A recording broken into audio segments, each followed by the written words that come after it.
战国乱世，英雄辈出，有一人乘武侯遗志，赴蜀汉重任，以文武之才转战陇右，以赤诚之心坚守国门。他便是姜维，一生北伐，久伐中原，纵使前路艰险，屡遭挫折，亦不改初心，至死方休。接下来，就让我们一同走进姜维的一生，回望他在蜀汉末年写下的那段忠勇传奇。公元234年，建兴12年，诸葛亮在五丈原军中病逝。五丈原就是今天陕西眉县西南一带，蜀军将领力不发丧，整顿军队后撤。当地百姓见蜀军撤走，便向司马懿报告。司马懿随即出兵追击。姜维命杨仪竖起旗帜，勒响战鼓，做出要反击的姿态。司马懿以为中计，连忙收军退回，不敢再逼近。蜀军因此安全撤退，百姓中流传出谚语：使诸葛今走深中达。姜维回到成都后，被任命为右监军、辅汉将军，统领各路军队，晋封平乡侯。公元238年，延熙元年，姜维跟随大将军蒋琬驻守汉中。蒋琬升任大司马后，任命姜维为司马，他多次率领偏师向西进军。公元240年，延熙3年，姜维率军攻打陇西，魏将郭淮进军强州，姜维率军撤退，之后撤回汉中。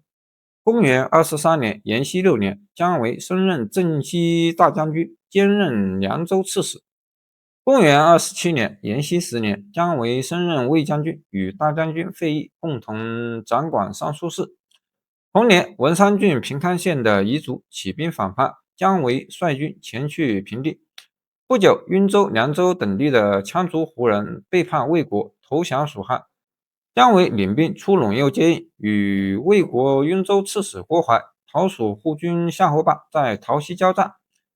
胡族首领白虎文、智无代等人率部投降蜀汉，姜维把他们迁到成都的防线附近，没有迁走的人都被郭淮平定。公元249年，延熙12年，朝廷授予姜维符节。秋天，姜维率军进攻雍州，依靠曲山修筑2座城池。姜维熟悉陇西的风俗人情，想要引诱羌胡部族归顺蜀汉，以此控制这一地区。他派杨门将苟安、李欣等人驻守，并联合羌胡人进攻附近各郡。魏军则由征西将军郭淮与雍州刺史陈泰统领军队抵御。郭淮采取围城打援的策略，命令陈泰、讨蜀护军徐志、南安太守邓艾进兵包围曲城，切断交通与水源。曲城的蜀军陷入困境，姜维被迫领兵救援。进抵流陀山，被陈泰的军队阻拦。姜维得知郭淮率军进逼讨水，企图切断自己的退路，立刻率军撤回。而苟安、李欣等人因为孤立无援，最终投降魏国。郭淮又向西攻打羌人各部，留下邓艾驻守白水北岸，防备蜀军反攻。姜维得知后，命令廖化在白水南岸驻军牵制邓艾，自己亲率主力奔赴陶城。后来这一计划被邓艾识破，邓艾在当夜抢先占据陶城，姜维只好撤军退走。公元250年，延熙13年12月，姜维再次出兵陇右，也就是今天甘肃陇山、六盘山以西的地区，联合羌人部队攻打魏国的西平郡，没能攻克，最后俘获了魏国的中郎将郭修，率军返回。姜维觉得自己熟悉西部的风俗民情，又凭着文武双全的才干，想把羌族、胡族当成自己的羽翼，还说请自陇以西可断而有也。所以他常常向朝廷提议要大举出兵伐魏，但费祎多次制止他，每次拨给姜维的军队从来没有超过1万人。费祎还对姜维说：“吾等不如丞相，亦远矣。丞相犹不能定中相，况吾等乎？不如且保国治民，谨守社稷，如其功业，以其能者。吾为悉其机信，决成败于一举。若不如治，悔之无及。”公元253年，延熙16年春天，被去世，姜维终于能实现自己的伐魏志向了。这年3月，吴国太傅诸葛恪再次出兵攻打魏国，派出20万大军进攻淮南地区。姜维也趁机率领数万人乘石营出兵，石营就在今天甘肃省西和县西北，经过董亭，也就是现在的甘肃省天水市西南，包围了魏国的南安郡。魏国雍州刺史陈泰率军赶来解围，进军到洛门，也就是洛门郡，今天甘肃甘谷以西的时候，姜维因为长时间攻打南没能攻克，军粮也已经耗尽，只好解除包围，率军撤退。公元254年，延熙17年，姜维开始主持蜀汉的内外军事。这年2月，魏国的中书令李丰，还有皇后的父亲官禄大夫张继等人，密谋废除朝中大臣，打算让太常夏侯玄代替司马氏担任大将军。没想到事情泄露，司马氏杀了李丰、夏侯玄等人，还废除了张皇后，魏国一时间陷入混乱之中。魏国的嫡道长李解秘密派人向蜀汉请求投降。这年6月，姜维趁机率领军队攻打魏国，李简献出狄道城投降。姜维顺利占领了狄道，也就是今天的甘肃临洮。10月，姜维率军进军包围襄武。襄武是魏国陇西郡的治所，就在今天甘肃陇西南一带。魏国将领徐志率军反击，蜀汉的前军荡寇将军张离战死。姜维率领大军随后赶到，击败了魏军，斩杀了徐志。魏军大败撤退，姜维乘胜追击，攻破了河关、临洮等县。河关在今天甘肃临夏西北，临洮在今天甘肃勉县，还把河关、临洮、狄道3个县的百姓迁徙到蜀地，之后才率军撤回。公元255年，延熙18年7月，蜀汉魏将军姜维趁着魏国大将军司马师病逝的机会，率领车骑将军夏侯霸、征西大将军张翼等人，统领数万人攻打魏国。8月，蜀军到达扶罕，也就是今天甘肃临夏东北，接着向狄道进军。魏国征西将军陈泰令雍州刺史王进率领自己的部众进驻狄道，等他亲自率领主力乘陈仓。今天陕西宝鸡以东赶到后，再一起夹击蜀军。可王进没有等到陈泰的大军，就擅自出兵攻打蜀军。姜维率领军队先后在固关、陶溪大败王进。固关在今天甘肃临洮以北，魏军战死的有几万人，王进只带着1万残兵退守狄道城。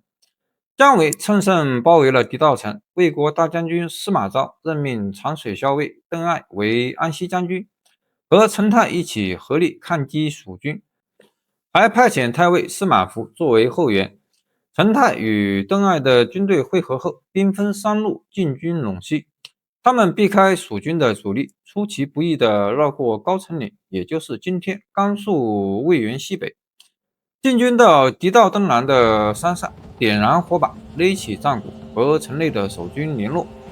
城内的魏军看到援军赶到，士气大振。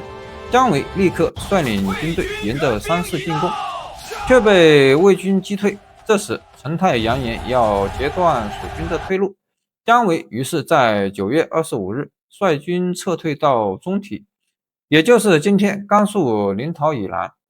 公元256年，延熙19年正月，姜维在自己的驻地被后主刘禅封为大将军。6月，姜维和征西将军胡济约定在上邽会合，上邽就是今天的甘肃天水。7月，姜维率先出兵岐山，听说邓艾已经做好了防备，就改变了路线，乘董亭攻打南安。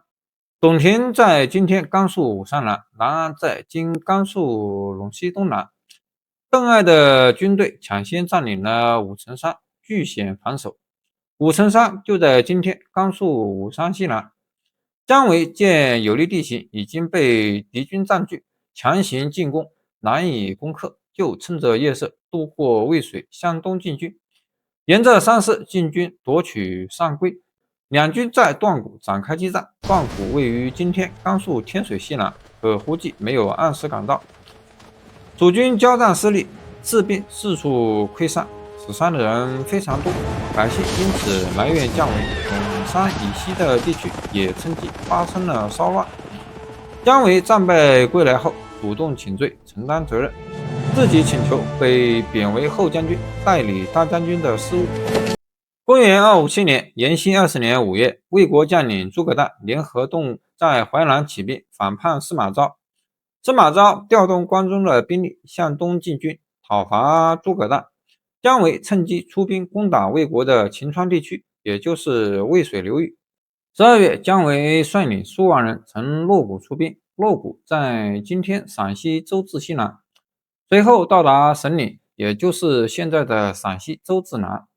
当时魏国在长城积存了大量军粮，而且防守力量十分薄弱。长城就在今天陕西周至南。听说姜维率军赶来，当地的魏军将士都十分惶恐害怕。魏国征西将军司马望和安西将军邓艾担心姜维突袭夺取长城的军粮，立刻合兵一处据守。姜维的军队进军到满水，满水就是今天陕西周至的黑水，沿着山势扎下了营寨。司马望、邓艾的军队则靠近水边修筑营寨防守。蜀军多次派兵挑战，魏军却一直坚守营寨不出战，两军陷入了长期的对峙局面。公元258年，景耀元年3、4月间，姜维听说诸葛诞战败身亡，就率领军队撤回了蜀国。之后他再次被任命为大将军。姜维先后多次发动北伐，不仅没有取得什么成效，反而让蜀国的百姓痛苦不堪，士兵疲惫不堪。于是他不再轻易发动对外战争，转而致力于加强汉中地区的防御。当年刘备留下魏延镇守汉中，每个营寨都配备了充足的兵力，用来抵御外来的敌军。敌人前来进攻时，能让他们一步也无法前进。后来的汉中之战中，王平抵御曹爽用的就是这种防守方法。姜维认真研究了蜀国的局势，提出了敛兵聚谷的新防御策略。朝廷也认为姜维的这个办法不错，就命令汉中都督胡济退守到延寿，监军王涵驻守在乐城，护军蒋斌驻守在汉城。其实这种敛兵聚谷的方法弊端远远大于益处，无异于主动放弃险要的地势，自己拆掉防御的屏障。公元262年，景耀5年10月，姜维起兵再度攻打魏国，率军攻入桃阳境内。魏征西将军邓艾率领军队迎战，邓艾抓住姜维孤军深入，战线漫长，极眼困难，难以持久作战的弱点，抢占有利地势，在桃阳以东的后河，也就是今左离东北一带设下阵势，以待劳，阻击蜀军。双方激战之后，魏军发起反击，蜀军大败，损失严重。姜维只得退往榻中，也就是今甘肃舟曲西北。此后，蜀军实力大减，转为被动防御的态势。姜维历次北伐，具体的战绩是大胜2次，小胜3次，相距不克4次，大败1次，小败1次。整体来说还是胜多败少。有人说他死守武侯遗址是蜀汉最后的脊梁，也有人说他全部军独武，加速了蜀汉的灭亡。如果你站在蜀汉的立场，会支持姜维继续北伐，还是像费祎那样选择守国养民？